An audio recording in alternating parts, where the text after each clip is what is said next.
মাছ ধরা ট্রলারে বরফ তোলাকে কেন্দ্র করে দুই গ্রুপের সংঘর্ষে আহত অন্তত ১৬ জন। রাসেল কবির মুরাদের পাঠানো ভিডিও সংবাদ প্রতিবেদন। কলাপাড়ার মহিপুরের মৎস্য অবতরণ কেন্দ্রের আশাখালীতে ট্রলারে বরফ তোলাকে কেন্দ্র করে দুই গ্রুপের সংঘর্ষে অন্তত ১৬ জন আহত হয়েছে।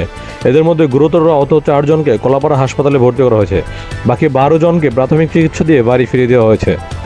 বৃহস্পতিবার রাতে আশাখালী মৎস্য অবতরণ কেন্দ্র সংলগ্ন মাটির পরশ আইস পাম্প নামের একটি বরফ মিল থেকে সিরিয়াল অনুযায়ী বরফ তুলতেছিল জেলেরা। এ সময় সিরিয়াল অনুযায়ী মিনারুল বিশ্বাস নামের মৎস্য ব্যবসায়ীর ট্রলারে আগে বরফ তোলার কথা ছিল, তবে সিরিয়াল বাদ দিয়ে ফারুক ভুইয়া নামের মৎস্য ব্যবসায়ীর ট্রলারে বরফ তোলার চেষ্টা করে জেলেরা।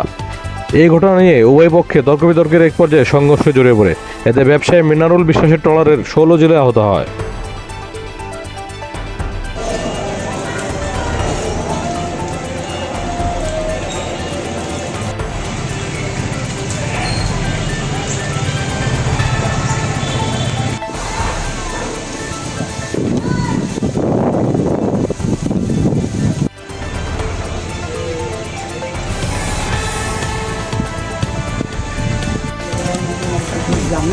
Ram, ram.